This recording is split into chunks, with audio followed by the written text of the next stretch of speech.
শুক্রবার গভীর রাত থেকে পুরো বাংলাদেশে কারফিউ জারি করার পর সেনাবাহিনী শনিবার ভোর থেকেই রাস্তায় নেমেছে। ঢাকার রাস্তায় শনিবার সকাল থেকে সেনাবাহিনীর চেকপোস্ট দেখা গেছে বলে জানাচ্ছেন বিবিসির ঢাকার সংবাদদাতারা। সকাল থেকে ঢাকার বেশিরভাগ রাস্তা ফাঁকা রয়েছে, যানবাহন বা লোক সমাগম দেখা যাচ্ছে না। কিছু জায়গা থেকে বিক্ষিপ্ত সংঘর্ষের খবর পাওয়া যাচ্ছে। অন্যদিকে কারফিউ জারির পর শনিবার সকাল থেকেই রংপুরে থমথমে পরিস্থিতি বিরাজ করছে। রংপুরের প্রধান সড়কগুলোতে টহল দিচ্ছে সেনাবাহিনী। এর মধ্যেও কোনো কোনো স্থানে সহিংসতার খবর পাওয়া যাচ্ছে। শুক্রবার রংপুরে সহিংসতায় 3 জন নিহত হয়েছিলেন। শনিবার সকালে ঢাকা নারায়ণগঞ্জ লিংক রোডের মৌচাক এলাকায় 3টি গাড়িতে আগুন ধরিয়ে দেন বিক্ষোভকারীরা। এর আগে শুক্রবার সেখানকার সিটি কর্পোরেশন পিবিআই ভবন সহ একাধিক স্থানে আগুন দেওয়া হয়।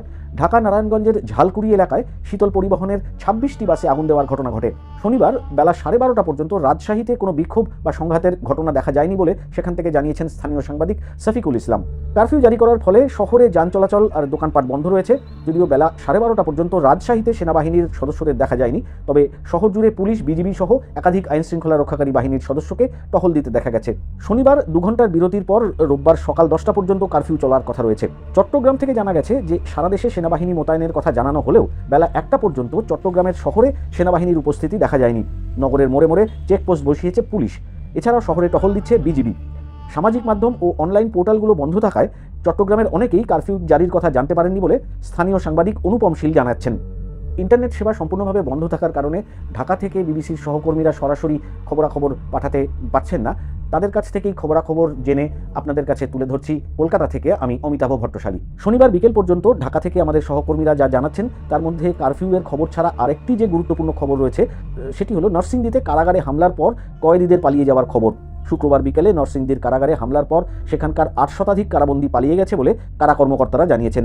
এদের মধ্যে 2 জন জেএমবি নারী কয়েদি এবং 7 জন আনসার আল ইসলামের কয়েদি ছিল। অন্যদিকে শুক্রবার গভীর রাতে বৈষম্য বিরোধী ছাত্র আন্দোলনের 3 জন প্রতিনিধির সঙ্গে সরকারের 3 প্রতিনিধির এক বৈঠক অনুষ্ঠিত হয়েছে। যদিও রাষ্ট্রীয় অতিথি ভবন পদ্মায় অনুষ্ঠিত ওই বৈঠক থেকে কোনো সুনির্দিষ্ট ঘোষণা বা সিদ্ধান্ত আসেনি। এই সময় শিক্ষার্থীরা সরকারের কাছে 8 দফা দাবি উত্থাপন করেন। গণমাধ্যমকে তারা জানিয়েছেন যে এই 8 দফা দাবি মানলেই কেবল কোটা সংস্কারের 1 দফা দাবি নিয়ে আলোচনা করতে সম্মত হবেন তারা। আবার রাতেই বৈষম্য বিরোধী ছাত্র আন্দোলনের অন্যতম কেন্দ্রীয় সমন্বয়ক নাহিদ ইসলামকে আটক করা হয়েছে বলে জানা যাচ্ছে।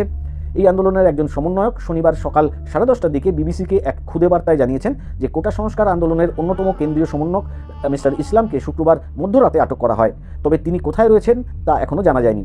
অন্যদিকে গণ অধিকার পরিষদের সভাপতি নুরুল হক নূর এবং বিএনপি নেতা নজরুল ইসলাম খানকেও আটক করা হয়েছে বলে জানা যাচ্ছে।